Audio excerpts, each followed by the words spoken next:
May all the glory and the honor be given unto our God.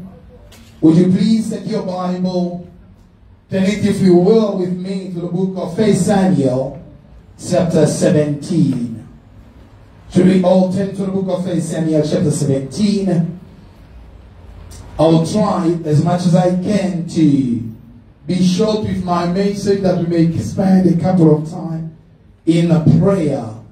We want to pray this morning that whatsoever the Lord did not plant among us may be uprooted. Amen. Are you with me right there? That's one main prayer point that we're going to make today. That the Lord may uproot from in the midst of us anything, anyone that He did not plant, and cause us to have victory over any giant that is standing against us. Once again, say amen. Why don't you rise perhaps this morning to honor the word of God? Why don't you rise on your feet for the reading of the word of God? 1 Samuel 17. It's such a long reading, but let me try to pick up a section that I want us to read, and the rest I will just explain to you. Run it quickly from verse 26. We're going to go from verse 26 to 37. Quickly, 26 to 26. Fine, okay. 26 to 27. Let's read. And David said to the man who stood by him, "What shall be done for the man who kills this Philistine or Philistine and takes away the reproach from Israel? For who is this uncircumcised Philistine that he should defy the armies of the living God?"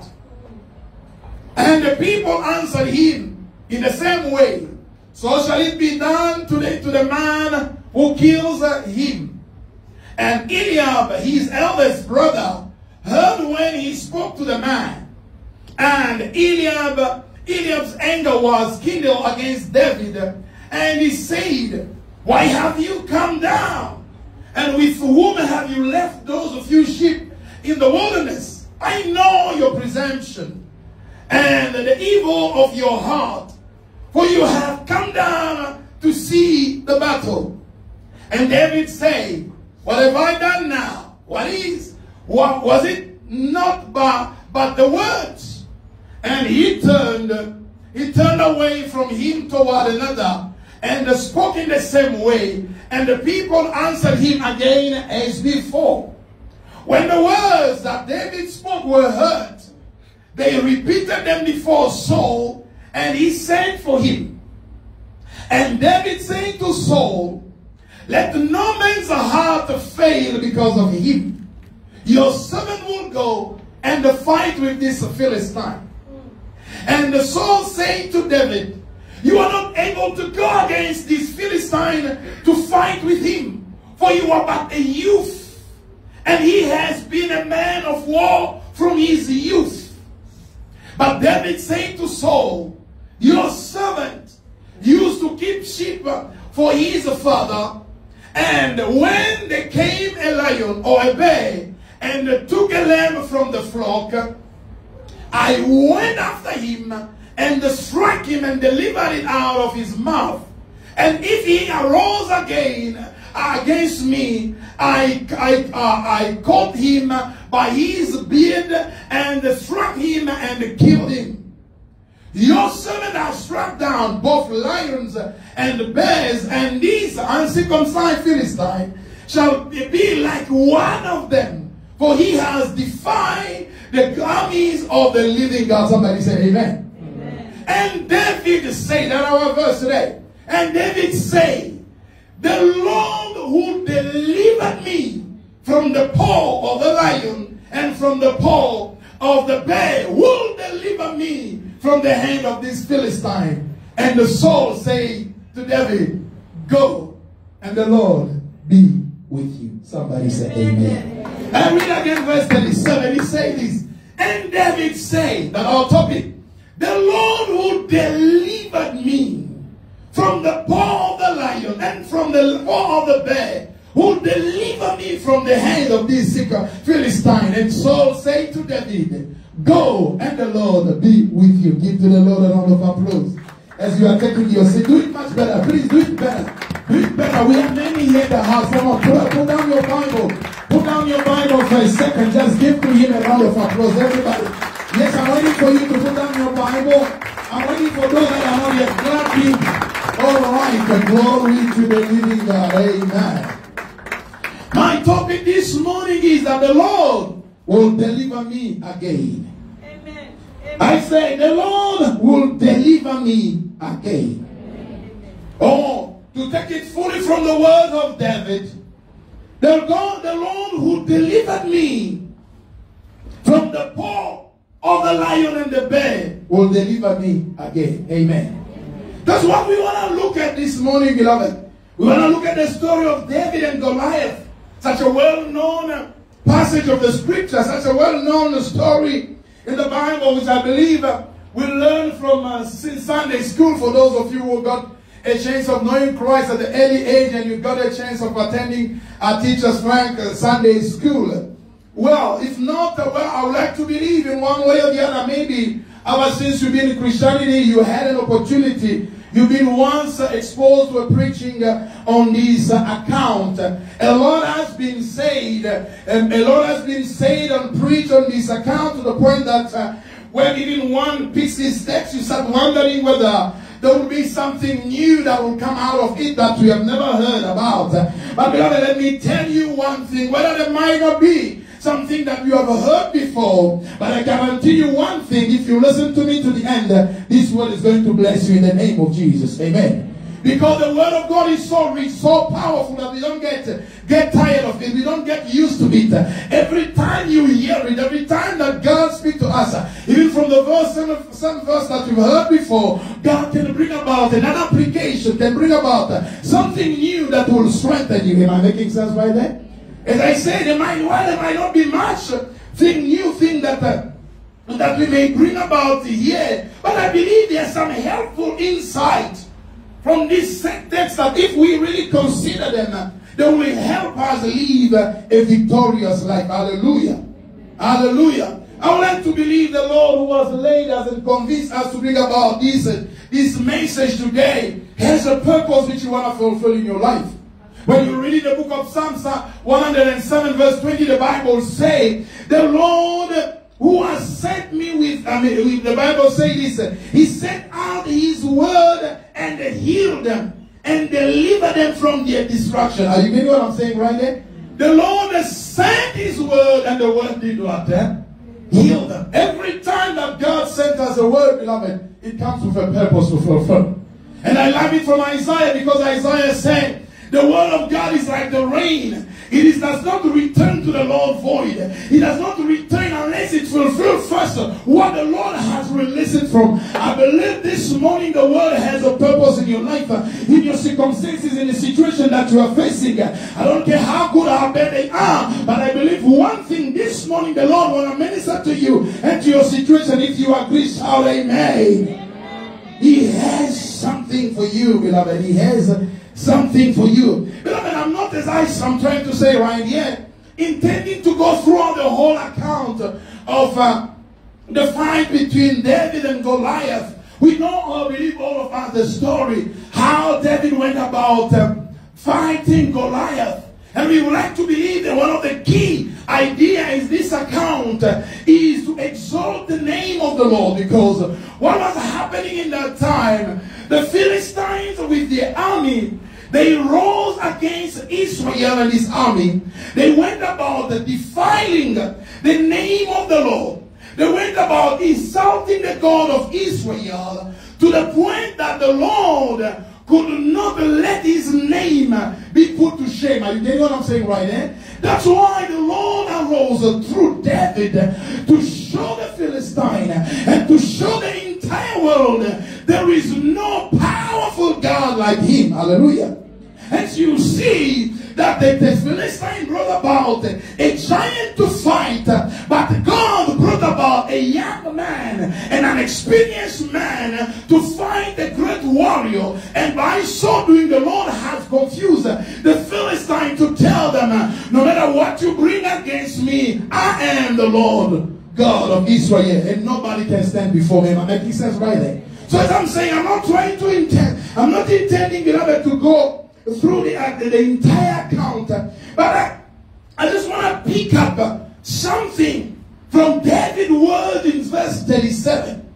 Something from David's declaration from verse 37. And these are the words that we want to consider this morning. And I want to bring about three truths, if you want, that flow from this declaration to help us, beloved, as we go about conquering some giants. Because I believe we may not have to face Goliath physically like David did, but I would like to believe I'm speaking to people who, in one way or the other, they are facing some sort of giant in their lives. Amen.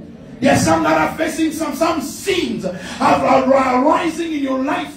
They are rising such like a giant. You're fighting those sins, but you seem to be rendered kind of powerless. You don't know how to deal with them. There are some of you that are facing some situation in life. I don't know, whatever that it can be. It might not be as David's giant, but let me really believe with you and agree with you, if you will, that in one way or the other, in our life, either publicly or privately, there's some sort of giant that we are fighting with.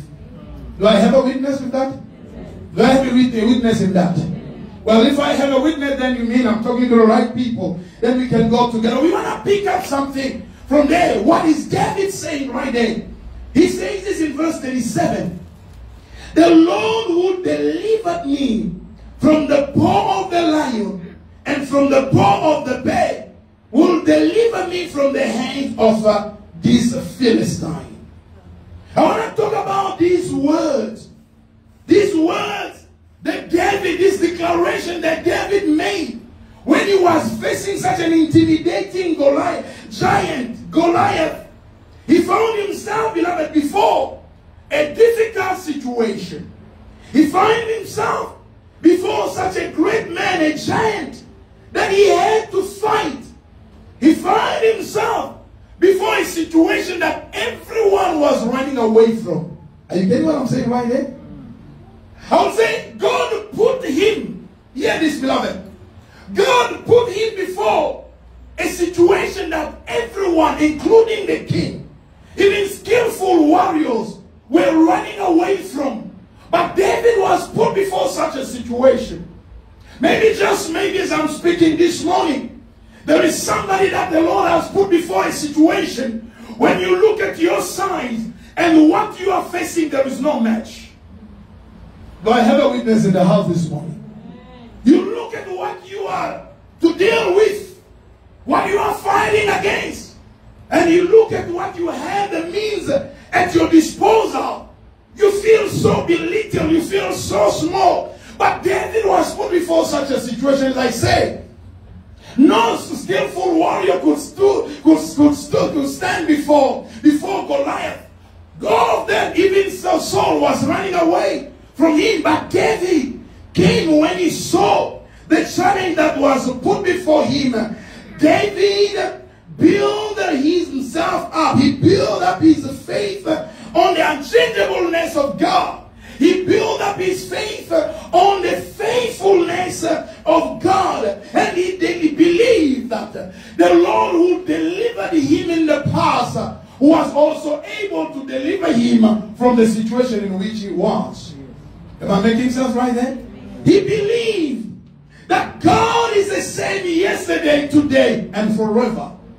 He believed that the Lord will not put him in a situation if the Lord was not able to deliver him from that situation. I don't know if I'm talking to somebody right here. David understood it's not by mistake that I'm finding myself here.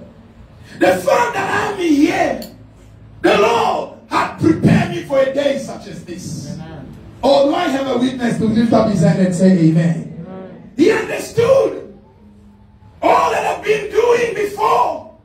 The Lord was preparing me, leading me to a moment such as this to glorify his name. I've been for a long time just hiding in the bush taking care of the sheep. But now God was moving David from fighting in the bush into fighting in a public place to make his name great. I don't know if I'm talking to somebody right here. Now, what happened in this account, beloved? Just to give you a little bit of background. There was a time whereby Israel was fighting the nation of the Philistines. And David's brothers were part of Saul's army. So they were sent to war to fight against the Philistines. Now, David's father, Jesse, called David. He said, why don't you bring some supplies to your brothers that are fighting there? It has been a time now. Bring them some food that you may know as well what is going on right there. And the Bible said David now went to the battlefield where Israel was fighting. Now, Israel was fighting against the Philistines. They used a kind of age-old style of fighting whereby the Philistines came about with this idea. They say, listen, let's do our fight this way. You choose one man among you, and we will choose as well one man among us, and we'll let the two men fight. If whoever will win, if your men win, then your victory will be our victory. I mean, his victory will be for the entire nation, and we will be subdued to you. Now, if the contrary happened, that means if our men win, that means we will also win and you will be subdued unto us. Are you getting what I'm saying right here? Now, the Philistines chose about a man by the name of Goliath, a giant. The Bible says he was 6 cubits and a span. If we have to convert it in meter, the man was 3.5 meters high. Which means if he had come to our church, we wouldn't have been able to stand here, because the height of our church from there to here is about 2.8 meters, but he was 3.5, so he wouldn't have stand here. Can you just imagine? You see what we are talking about right here? He couldn't have stood here. He would just be bending for him to be in our church here. You see? Now, he was such a heavy, his steps were very, very quite impressive. And the man came there, the Bible says, for 40 days and 40 nights. Goliath will come out and he said, I am ready. Send me somebody to fight with. To fight with me for 40 days and 40 nights. Nobody stood against him. The Bible says, every time he will come out, Israel and his army and his king Saul, they will be cowering in fear, going and hiding into their tent. Nobody dared to face this man. All of them, beloved, they were afraid of him until David go to the battlefield where his brother were. And David happened to see also this giant coming out, challenging, defying, insulting the God of Israel. David has come to know about it. And he made some inquiry left and right. Who is this man? They explained to him the story. And David went about asking the people then, what will happen to the man who will kill this giant? What is it being said? They told him that the king has vowed to give to a man that will kill this giant his daughter in marriage. Now David said, now I start seeing. Beside of defending the name of the Lord, I'm having some reward here. Hallelujah. Are you getting what I'm saying there? By the way, I was planning to get married, but now that I'm going to get a woman free from Lobola, that's something to fight for. I don't know if I'm getting something I was saying there. David said, okay, if I kill him, the name of the Lord will be glorified. And on top of that, I will get a woman. I will go to get a woman without even paying a cent. And I will become the king's son-in-law. There is much to fight for here. And the Bible says, David went about asking left and right. And when his brother now came to hear about his inquiry, the elder brother Eliab became very angry, saying, I know your presumption. I know. What did you come to do here? Who sent you here? He has forgotten that the men brought him food. Now that he's full, he has forgotten. That's how men they are. When they're hungry, they come to you. They want something. Once they get it, they go far. When you're preaching well, things are happening in their lives. You are the man of God. Speak it and preach it. And you hear the back there. Super daddy, super daughter. Yeah! Hallelujah, people of God. Hallelujah. But when it takes a month, the hands of the Lord seem not to be coming. I think today I'm going to watch Pastor Chris. Pastor Chris doesn't know you. Am I making sense there? We respect him and the work that he's doing. But by the way, you've been placed under my care. I kneel every day. I call your name in prayer. Am I making sense there? I don't know if I'm making sense. Yes. Amen. I kneel every day. Pastor Chris doesn't know you. He preaches the word of God. But your soul has not been entrusted unto him. Your soul has been entrusted unto this man. Hallelujah, people of God. Let us not confuse things. We're not stopping you from listening to other great men of God out there. But you need to know your identity. You need to know your family. You need to know the house where you belong to. This is my house. I identify to this house. Whether my father is a poor and we live next to this rich guy, my father remains my father because he's the one who gave birth to me. Am I making sense right there?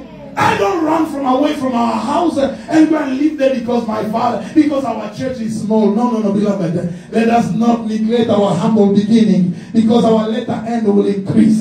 You are the next millionaire that is going to buy a building for this church and the story of this house will not be the same anymore.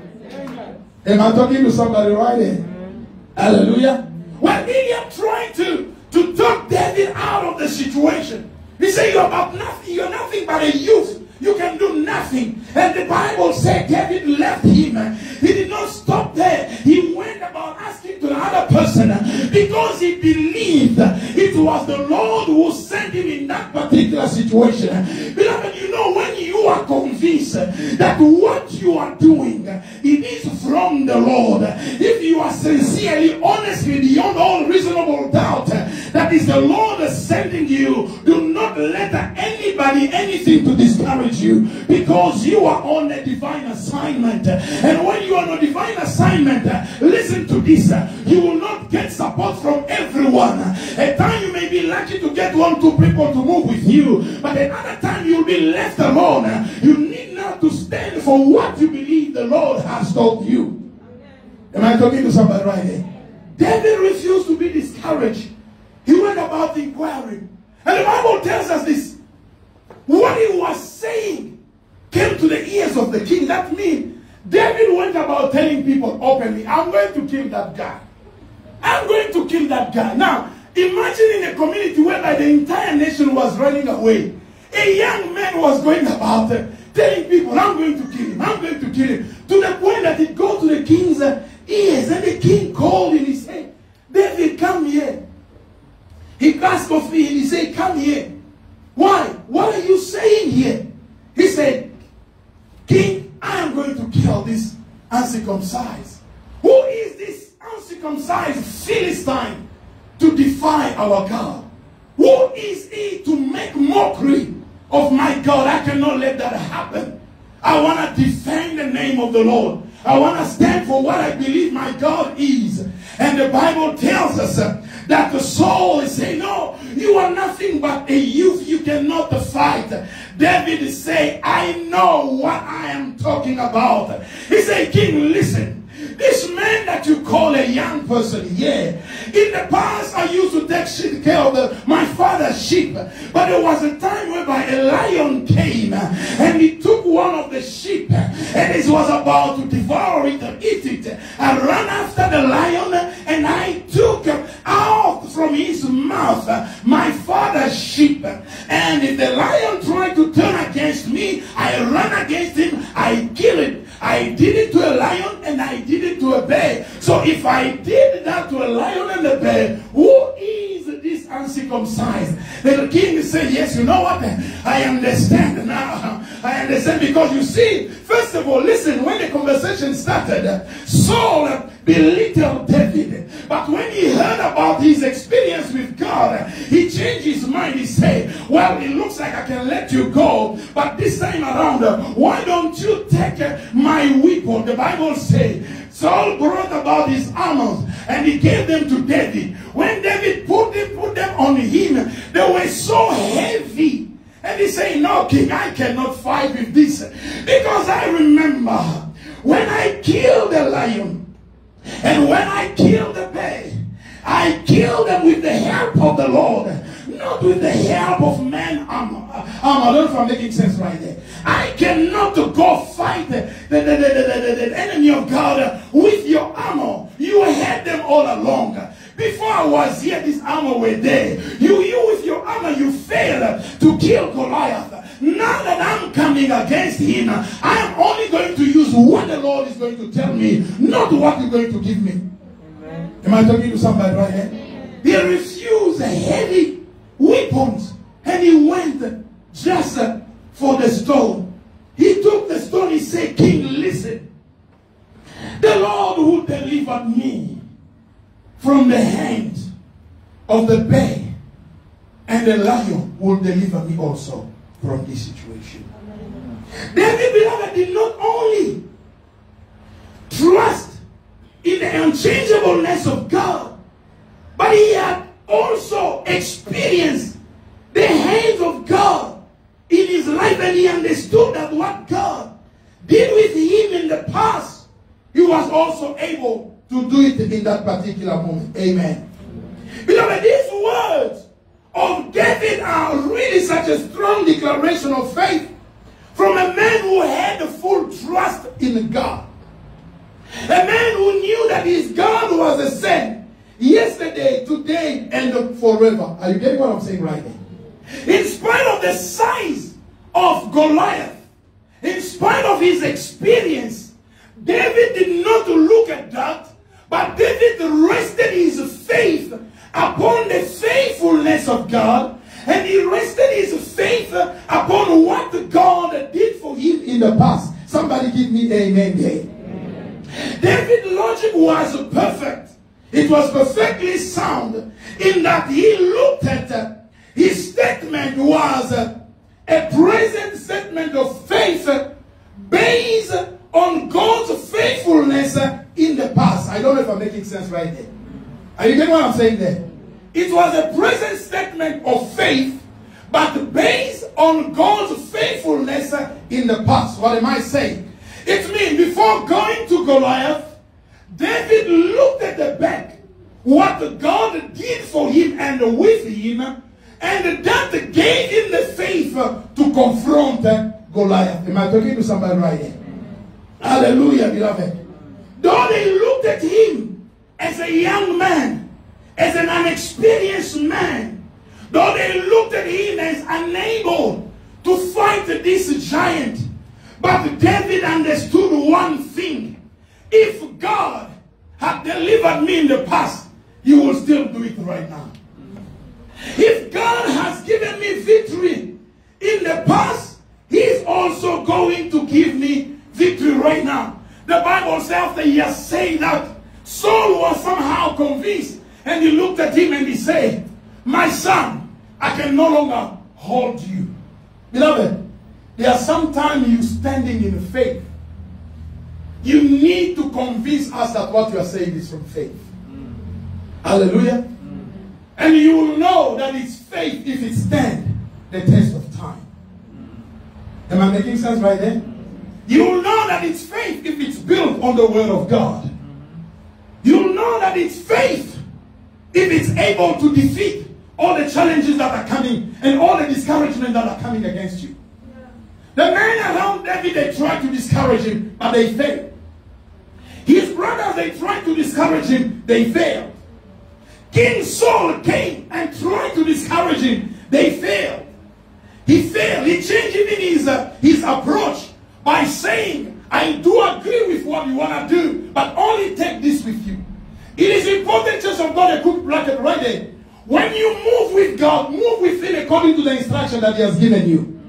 Do not add anything to God's instruction, and do not subtract anything from God's instruction. I hope I had said church that yes, he is. Hallelujah, people of God. Saul said, I do agree, I can let you go, but take my weapon. But David understood that he had to fight Goliath not with Saul's weapon, but with God's weapon. Am I talking to somebody right now? Beloved, this morning, I want to stand in faith with somebody. I have come to talk to somebody. I have come to encourage somebody. I'm looking for somebody to join his faith with mine somebody that is standing before a giant. I don't know which one it is. Is it the giant of lack of job or celibacy or a sin or whatever? I don't know which one you are facing right now. But the Lord has sent me to build somebody's faith. To tell somebody that today, that your current problem or difficulties are not greater than anything that you have ever faced before. They may be greater than anything that you have faced before. But the God who gave you victory in the past is getting ready to give you victory even right now. Do I have a witness right there? I did not come to speak to everyone today. I just came to speak to those who are saying, I'm standing before a giant. This giant has been threatening my life. He's posing such a threat to my business. He's posing such a threat to my livelihood. He's posing such a threat to my marriage. He's posing such a threat to my study. And I am coming today, like David, with divine mandate to tell you, it is possible to stand with God and go against this giant and defeat him, not because we're using any armor, but because we are using what God is putting at our disposal to fight a giant. Somebody say amen. When you look at your situation, it looks so monumental, so big, so great, that you don't know how to handle them. I know I have a couple of people sitting here. They did not even know. They don't know how to handle this situation. They are listening to the word of God. They are praying. You come to church, you are excited. The sound, the atmosphere brings you about to a certain level. But when you go home, it looks like Goliath come again and he said, I am here. Are you ready to fight me? Am I talking to somebody right there? You're saying quite a number of amen. But when the evening comes, you switch off that TV, everybody goes to the room. You lie down on your bed. Others are sleeping, snoring, but you can't find sleep. There is a giant that is standing in your mind. Do I have a witness? If you are here, just raise your hands. Glory to the living God. Others are snoring, you are even wondering, how can they sleep? Hallelujah. I remember last year when I felt sick and the devil came after my life. I spent 48 hours without sleeping, not closing my eyes. I will see others sleeping, snoring, and ask myself, God, what do people do to sleep? Beloved, that's why when you sleep, you wake up in the morning, thank God. Thank God, because somebody somewhere is struggling just to find sleep. I could see time turning around until the next day in the morning. I called my doctor. I said, doctor, please prescribe me something. Because this might be now the 10th day without closing my eyes. Hallelujah. But praise God, he intervened without taking any pill. The third night I found sleep, and today I'm alive because of his grace. Amen. Hallelujah, people of God. But I know, beloved, as a pastor of this house, I don't know whether those of you that are on Facebook, on YouTube, there are people that are sleeping, going to bed with a giant standing before them. They wake up with that giant. They go to work with that giant. Every time that giant is standing. But this morning I want us to join hands in prayer. I want us to come together in prayer and stand before God, that he may guide us, reveal unto us the stone that we have to use, the thing that we have to use to bring down our Goliath. Beloved, as I say, when you look at yourself, you are small. Your giant is big. But listen to this. What you need to do is to pause for a while. You've been fighting this Goliath using your own strategy. That did not work. He's keep on just threatening you. He keep on just sending you down. I want you to say, pause for a while. Check what kind of weapon when you use it to fight against your Goliath. Because you know, if you look at the Goliath from a human perspective, there is nothing that you can fight him with.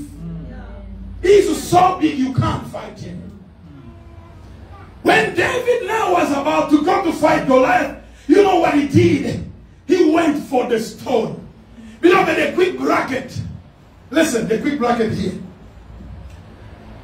Giant looks so big. But trust me, to kill them, Sometimes you don't need something big. You might just need a stone. Am I making sense right there? Hallelujah. I don't know if I'm speaking to somebody. Pastor, it is so big. That is our human thinking. The bigger the solution, the bigger the fight. I mean, the bigger the problem, the bigger the fight. But before God, the solution can be big. The problem can be big. But it just takes one small thing to turn it around. Yeah. But humanly speaking, we see things differently. You know, once I was feeling somehow. I went to the chemist and I explained to him how I was feeling. And the man came out with a small medicine in a small box. He said, take this and you will feel good. I did not believe him. Because according to me, the way I was feeling, I needed at least 5 different medicines. I don't know if somebody is with me right there. Are you, come on, lift up your hand and say glory to God. Say, the Lord who gave me victory in the past will give me victory before this giant. In Jesus' name. Amen. To me, I needed at least a minimum of 5 medicine. But the man gave me only 1. I left that pharmacy discouraged. Said, this man does not understand the pain that I'm having in my body. But nevertheless, let me just try it. So he told me to take it 3 times. So as I was leaving the pharmacy, I took 1. And I came here to church. And after few minutes or so, I began to experience some change. The pain had not gone completely, but I felt that there was a change. So I took the medicine and I looked at this and said, oh, so all that I was feeling is just being handled by this morning and a box. I don't know if somebody's trying to get the illustration that I'm trying to make there. Sometimes we look at what we are facing, and humanly we say it will take a lot for this to finish. But it may just take a word, maybe the word of this morning. It is that word that God is releasing to put an end to your situation. If you agree, say amen. In Luke 7:11, let me tell you, the Roman centurion understood when he sent his people to tell Christ that his servant was sick. The Bible says Christ was heading to his home. But he looked at Christ and said, I'm not worthy that you may enter even under my roof. What I want you to do, just say a word and my servant will be healed. Sometimes you just think that pastor needs to show up. Pray that he may change. No. At time God might not even send the pastor. At time pastor may not even pray for your situation. But the fact is just you have entered the presence of God this morning. The fact that you have joined the worship. You pour your heart into prayer. Giants begin to feel the heat and they leave your body. They leave your life because you have just stepped into a deep presence of God. Somebody say amen. Beloved, it's not all about the size, but it's all about what God is saying.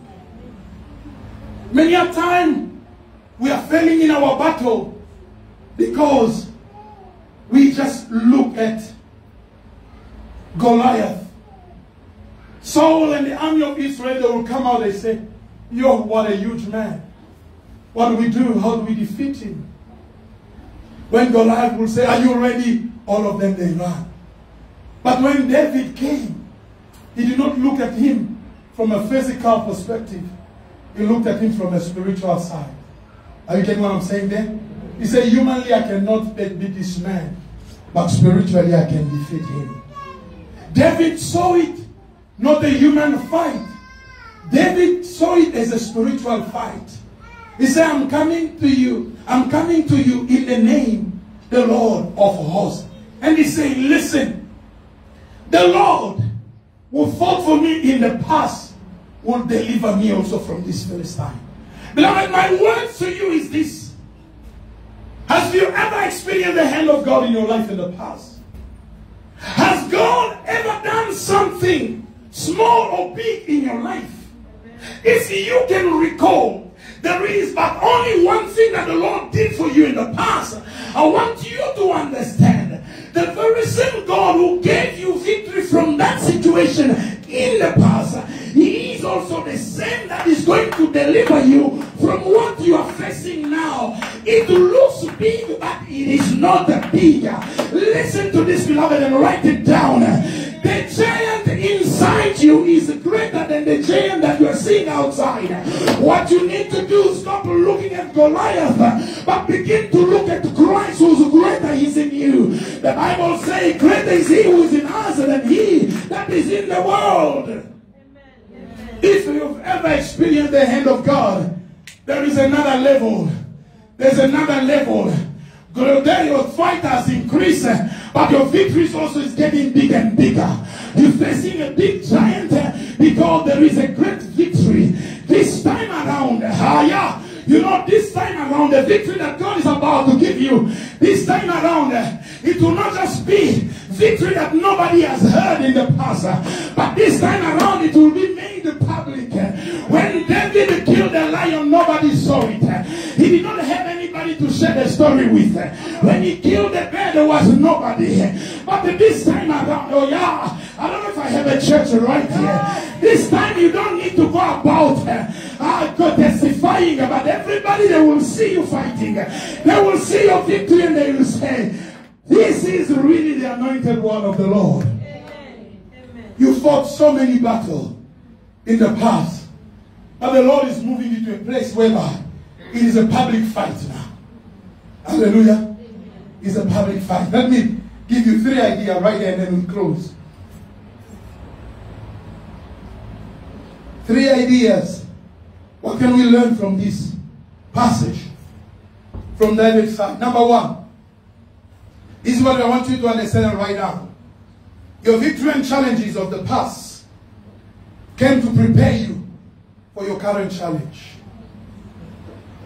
From what David said, the Lord who delivered me from the paw of the bear and the lion will deliver me now. What is the message? David, as I say, look back at what he has experienced in the past, and he built up his faith for what he was facing now. Are we together right there? He saw how the Lord delivered him in the past, and he compared the present situation. He said, if back then I believed God, He gave me victory, I'm going to believe in Him again here, and He's going to give me victory. So we understand by this, beloved, that the challenges that you faced in the past, those battles that you won in the past, were nothing but the preparation for what you are facing right now. Hallelujah. Hallelujah. You need to understand that all the challenge that you faced in the past and the victory that you got in your life were but nothing but a preparation for your present situation. God allowed you to go through whatever you went through, not to punish you, but to prepare you for the present time. What you suffered in the past was nothing but a training. The reason why David was not afraid of Goliath is because the Lord has trained him when he was in a secret place. Am I talking to somebody right here? The Lord has taken time to train him, to teach him how to take care of the bear, how to take care of the sheep, how to kill a bear, how to kill a lion, how to fight, how to trust God in dangerous situations. The Lord had trained him, got him ready. That's why when David was facing his present giant, David could say, the Lord who delivered me in the past He was just preparing me for the time such as this. David's confidence, beloved, and trust in God was grounded upon his personal experience with God and grounded on God's faithfulness. He has blended his experience and the faithfulness of God, and that has given him confidence to fight what was before him. Hallelujah, people of God. In another word, beloved, I want you as well to understand. Some of you also, there are certain things that you are experiencing right now. It is just a preparation for what will come tomorrow. I'm going to come to that. Are you getting what I'm saying right here? Oh, people of God, are you still here? Am I still preaching well? Can I continue? Give to the Lord a round of applause. Please give to the Lord a round of applause. David was speaking, looking at what God did for him in the past. As I'm talking to you right now, I want you to go open the books of remembrance of your life. Begin to see the thing that you went through in your life. Can you see somewhere? Can you see God somewhere in your past? Do I have a witness right there? Can you see God somewhere in your fight? Can you see, remember that fight where you were about to lose your life but the Lord gave you victory? Can you see that situation whereby you were not qualified but all of a sudden they called you and they left the others? I want you to know that was God. Are you getting what I'm saying right there? Can you see yourself in that car accident? They almost bumped you. You say, hey! That was God sparing your life right there. If he spared your life right there, beloved, God was just telling you right now what you are facing. I am still with you. I have brought you to this place because I know I have already prepared you. That's the second thing we understand from this text, beloved. Whenever God allows us to face a giant, it means we are ready to face him. Oh, I don't know if I'm making sense right there. Hallelujah, people of God. Hallelujah, people of God. The Bible says in 1 Corinthians, he will not allow you to be tempted beyond what you can bear. Hallelujah. I'm saying this, making this a declaration upon somebody. The first thing we say, beloved, that listen, all that you went through in the past, God was preparing you for the moment such as this. Now, secondly, you understand, if there is a Goliath standing before me, it means God thinks I'm ready for him. Are you getting what I'm saying there? Because, beloved, it's not your battle, it's the battle of the Lord. This is a battle of gods, if you want. It's not just a physical battle, but a spiritual battle. The battle of David and Goliath was about the name of the Lord. Was about who is God. Because the Philistines, they thought that Goliath was all. And they were defying, insulting, defining the name of the Lord. And God could not let his name be dragged to the mud. I am telling you right now, your enemy have surrounded you from every corner. They are closing in on you. They are asking themselves, let us go and kill him. Let's see the God that you always pray.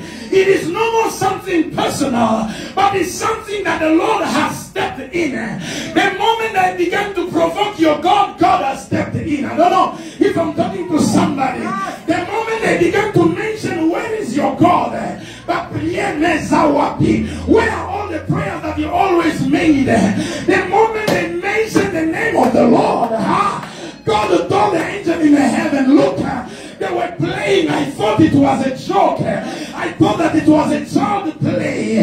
But by this time around, I hear my name being mentioned. Now that they mention my name, I am going into the battle. You see, when you see sometimes children fighting between them, sometimes as a parent, you just let them play. Am I right? But when they start mentioning the name of the parent, you say, what is going on now here? I don't know if somebody's getting what I'm saying there. This battle started as a joke. The enemy was coming. But God said, looks like now they are going beyond the limit. It's now about my name. They are now questioning his faith. His faith is now touching to an end. He can no longer handle it. It is becoming so heavy, so much so that he can no longer handle it. It is about time. It is about time not to send Michael anymore, but it's about time that I may come in myself, because this is about my name now. This is about the nation. This was a fight not just between Goliath and David, but it was a fight between the nation, because it was says this. He was saying this: if you win, your nation will be subdued to us, and if we win, your nation will also be submitted to you. Understand what I'm saying there? It's not between individuals. It's now about the nation. Those witches, they thought they were fighting you in the name of your family. What they do ignore, you are not just only a member of your physical or biological family, you are also a member of God's family. It is no more a battle between the families. It is now between the battle between God's families and the witches that are fighting you. It has escalated. It has left the level of a biological family. We are not fighting now the level of spiritual family. They need to know who belongs to who. I don't know if I'm talking to somebody. When it comes to that, God can no longer keep quiet. When it comes to that, God cannot fold up his hand and watch. When it comes to that, God has stepped in. He carries you in his hands and he begins to fight for you.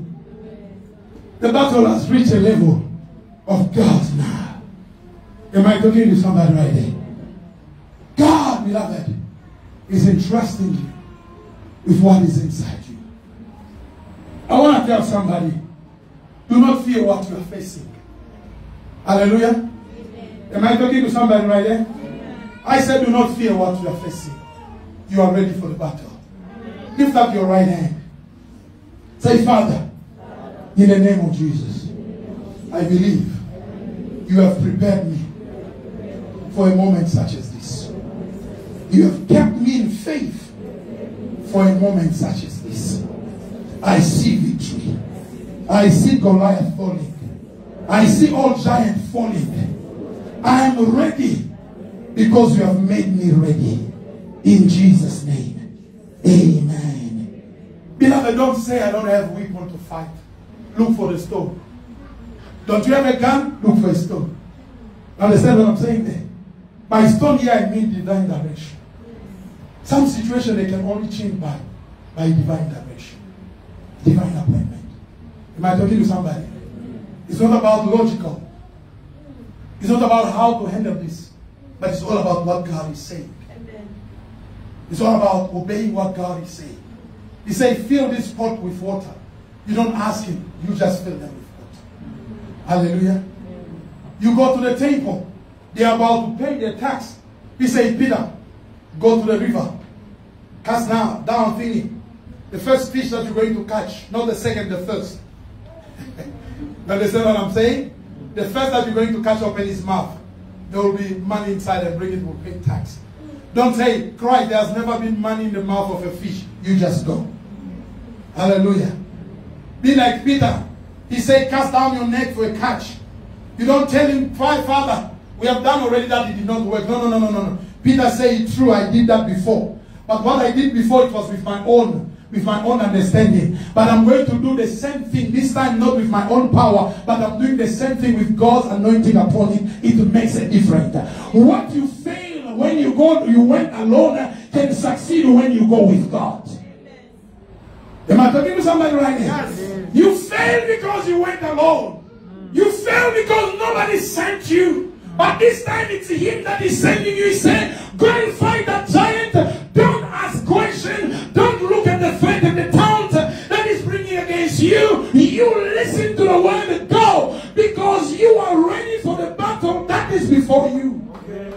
I am ready for the battle that is before me. That's why I'm not going to give up. Even if it gets tough and tougher, the tougher it becomes, beloved, the stronger you need to become in faith. Hallelujah. Some battles, sometimes they get only tougher when they get to an end. But to you, they give you the impression they're about to get worse. But to God, He's saying it's getting tougher because it's about to finish. Amen. Oh, I don't know if I'm talking. Do I have a witness in the house this morning? The God who delivered you in the past is going to deliver you right now. Somebody say, I'm ready. I am ready. Christ is in me. And I'm ready to face my Goliath. Finally, beloved, I'm closing there. I'm done. Understand also, as I said earlier on, what you are also going through right now. It is a preparation of what is coming tomorrow. The God that we are serving is a God, beloved, that prepares us ahead of time. Somebody needs as well to understand your actual situation do not mean that the Lord has left you, that the Lord has abandoned you, but it's just telling you something. God is getting you ready for a giant that is ahead of you. Whenever you are celebrating a victory from the Lord, bear it in mind that victory has been given to you, that in the future, whenever you try to doubt God, that you may remember His goodness in the past and have faith in the present. Hallelujah. Amen. That's a reason why you will see God, when He speaks to the children of Israel, He will always use the language of saying, remember, I am the Lord who delivered you from the house of Egypt. Do you know why? What is that logic? What is God saying? I delivered you in the past that you may have faith in me when you are facing your challenge in the present. Yeah. Hallelujah. Our challenges of the past are strong stones given us by God to stand on, to build up our faith for what we are pressing right now. And God wants us to use the victory that we got in the past and trust Him for the present. We had, I believe all of us, a terrible year 2020 when we were locked down. Some have lost their job. Some did not even know, as we going into this lockdown, how are we going to feed? How are we going to do this? But beloved, the Lord has seen us through the lockdown, and now we are still living. If He supplied to our needs during lockdown, He's still able to supply our need right now. There has been maybe in your past a situation that you went through that made you really cry. It made you even ask whether you have God or not. You went about confessing sins that you did not even know do. You went about crying, thinking that you will not make it out alive. Oh, but I thank God that you are still sitting here listening to me. That means you made it out alive. Hallelujah. And the fact that you made it alive, you are also going to make it out now. It is not because of you, but because God did it, and He's going to do it even right now. I want somebody to stand strong and tall in faith and begin to say, Father, I believe. There is no greater situation before you. There is no giant that can resist your anointing. There is no sickness that can stand against the blood of Christ and overcome. I just believe what you did in the past, you can still do it right now. I just believe, God, when I lost my job, I thought that I would no longer find another job, but you saw you gave me one. Even right now, you are getting ready to give me a better one. What you have now is not the best that you can have in God's plan. It's maybe the best that you can have for now, but the truth is not the best that you can have in God's plan. God is getting you ready to fight a giant. But somebody needs to stand and say, the Lord who did it in the past is going to do it even again now. Again and again, He's going to do it. There have been times in the story of our church where we were threatened. They say you are going to close down the church. We look into our coffer, there was nothing. But before the last minute, our God arose. Before it could be too late, God came to our rescue. He who did it in the past will do it even right now. Do you have that faith? I say, he who did it in the past will do it right now. In the past, you became pregnant, gave birth, and you lost a child. That means you are fruitful. You have fruitfulness inside you. The Lord who allowed you to conceive in the past will allow you to conceive in right now. I don't know what the doctors have said. I'm saying what they are saying is happening with your womb. Sometimes yourself you ask questions. You don't know what is going on. But the Lord is saying, what I did in the past, I'm able to do it now. Because I am the same yesterday, today, and forever. I am the unchangeable God. My power is the same yesterday, today, and forever. There is no change in me, no shadow of change. I can still do it. I have come to tell somebody, he who made the promise is faithful. I repeat it, he who made the promise is faithful. He who made the promise is faithful. Somebody say it with me. He who made the promise is faithful. Say it again. He who made the promise is faithful. He did it in the past and is going to do it right now. No mountain shall stand before us.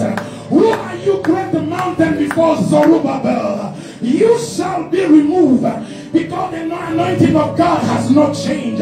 His power has not changed. God's power has not been reduced because of the pandemic. He is still on the throne. He is still doing what he did in the time of Moses.